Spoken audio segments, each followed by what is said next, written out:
All right, thank you guys for having me today.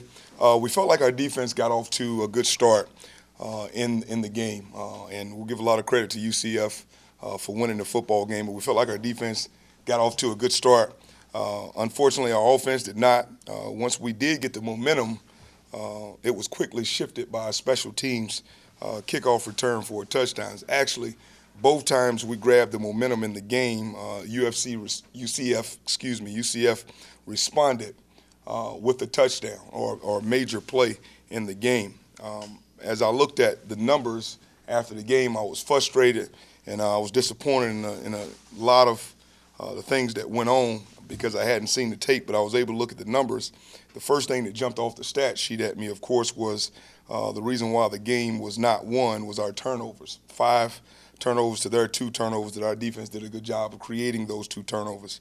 The penalty discipline that we talk about for our team all the time, you wouldn't think that you would ever lose a football game where you have 2 penalties for 15 yards and your opponent has 10 for 92, or you outgain your opponent roughly 520 to 370. And I think our lack of success in the red zone is directly connected to us turning the football over. Now, from a standpoint of turning the football over, the people that have turned it over to this point are young players or players that are the first time they've played at their position.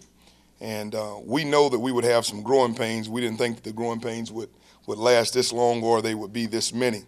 DeAndre Ferrier is a guy that, we have the utmost respect for the way that he's practiced until this point and played. We have to continue to grow him and understand that he has to take care of the football in the red zone, but we do think he is talented. Everybody else that has basically had turnovers have either been in a special team situation or a guy that is the first time that they've played for the Pirates at their position as a starter. We've had 13 turnovers this year to only taking 4 away. Whenever you throw that into the boat, makes it very hard to win. Also, if you look at the totality of the year so far, looking at a team that's outgained its opponent by almost 700 yards, which is, very rare for a team to be 2-3 at this point in time. The other major component of this game was special teams. They won the field position battle at all times because of our lack of detail in our special teams play. And the momentum was quickly shifted, as I said before, with the kickoff return because we felt like our team had held pretty good on defense and then started to make plays on offense. Defensively, I think Kobe Gore is competing at a high level. So is the most of our defense. Outside of the last play of the game, we really only gave up about a little over 300 yards.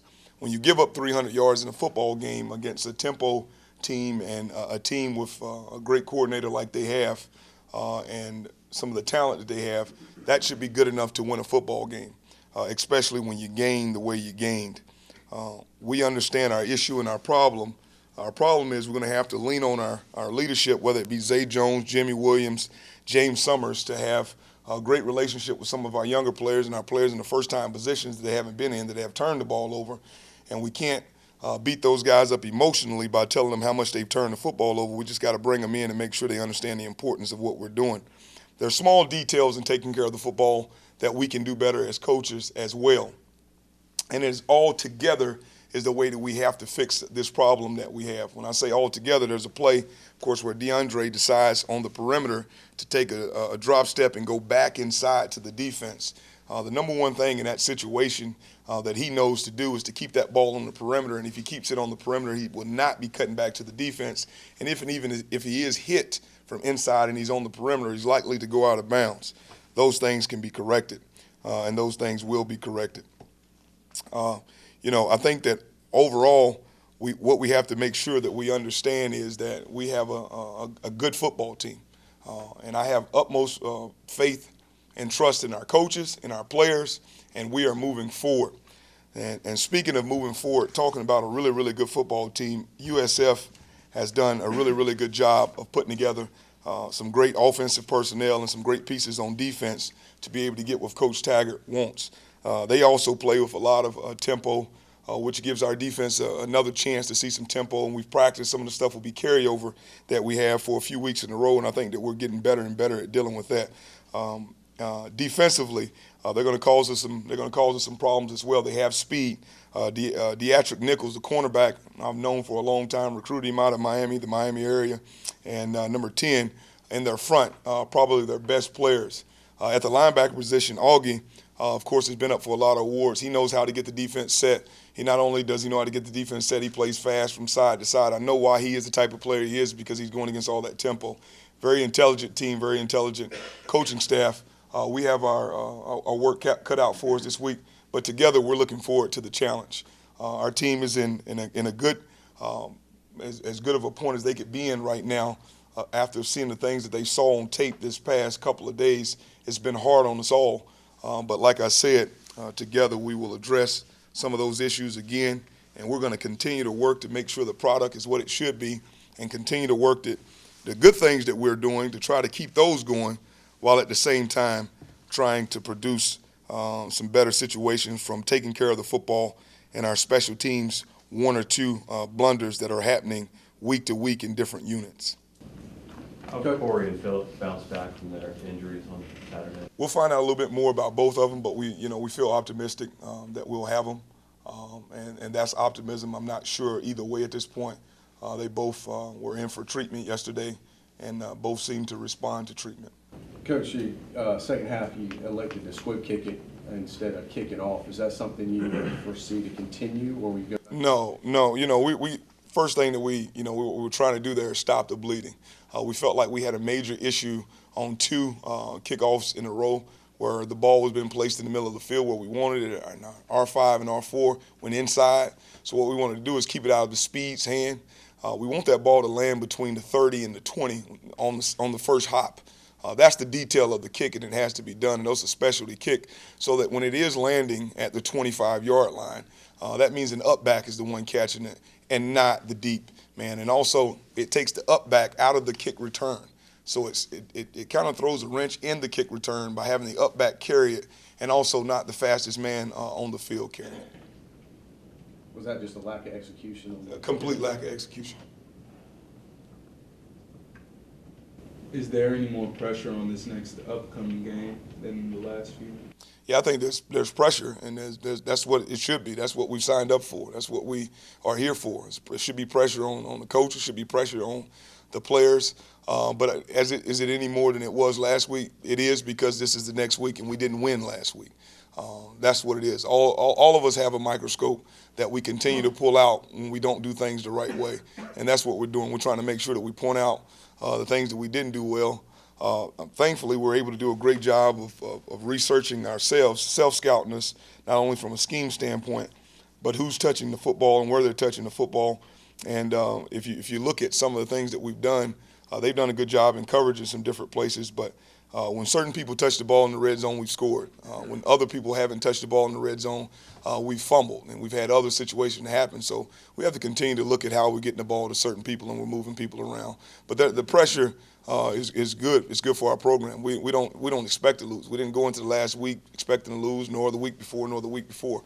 So that pressure is something that we apply. We're applying it to ourselves, and we're also applying it to our players to make sure that we get a better product. Will there be a greater chance that we might see James Summers at quarterback this week? That's something that we'll have to move through when we get a little bit further down in the game plan and see exactly where Phil is. Last week you said Fred Presley was in a tough spot to kind of transition over to the nose guard position. After reviewing the tape, how did you feel he made that transition? Did a really good job for us.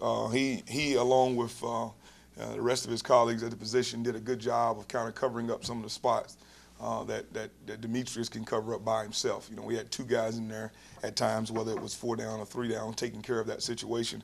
And I thought he did a really good job. I think we got better because we played younger people in that game, which is going to help us here. And I don't think they're having some of the growing pains at the line of scrimmage that we're having on the perimeter. Even with Kobe earlier in the year, we've had some growing pains with him. Now he's starting to settle in and play with a little bit more confidence. And hopefully we can continue to do that, and hopefully we'll also get Dimitri back. But Fred did a good job of transitioning. How do you think Gardner did in a tough spot coming in? Gardner, he did okay. I would be remiss if I said that he did a great job. But when you're coming into a situation where your offense isn't playing as well as it could be, or are you just transitioning to one of those spots where you know what you have to do because you're not able to run the football? We weren't able to run the football in this game, which put us sometimes in a one-dimensional game, put too much on Jimmy, put too much on Zay, and then it directly puts too much on the quarterback. And when that happened in the game, and you have to come in as your first throw and make a big-time touchdown, you know the thing's going to settle down for you a little bit. And then, unfortunately, he just didn't make a great throw down there on the end zone, which was set up nicely. A great call by Tony down there, set up nicely. Could have been a big play.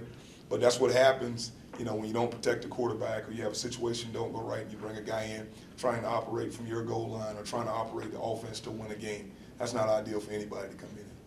Coach, I know it's not football related, but it is game day related. It is a national news story. I'm just curious on your thoughts and opinions on the band protest before you took the field. Yeah, I'm aware of the situation. I was made aware of the situation. I really, at this point in time, I don't know most of the things that went on and how it went on. What I'm worried about and concerned about right now, as everybody in here should know, is the way that we perform as a football team. The other part of it is I got nothing but trust and utmost respect for the way that our university is going to handle the situation. Coach, in the preseason you talked about a stable of running backs. Can you update us on Darrell Scott from Havelock, because we all kept up with him through high school and interested in seeing him play. They hadn't played hardly at all. Yeah, that's been one of the ones that we were all really, really excited about when we got here. He has not outperformed the guys ahead of him at this point in time, and that's what it comes to. I would really love to see him out there carrying the football. He and Furlow, not just Darrell. I want to see both of those guys carry the football. But unfortunately, in our business, we have to run 1, 2, or 3 guys out there, and right now they're not one of those guys.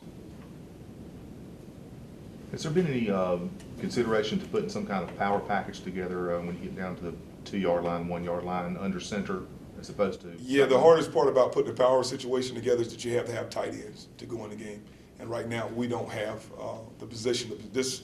Right now we're transitioning to try to help that position, but we are a team, personnel-wise, where we are very, very heavy in the wide receiver category. The moment that we go in the center, we know that we take the quarterback run out of it.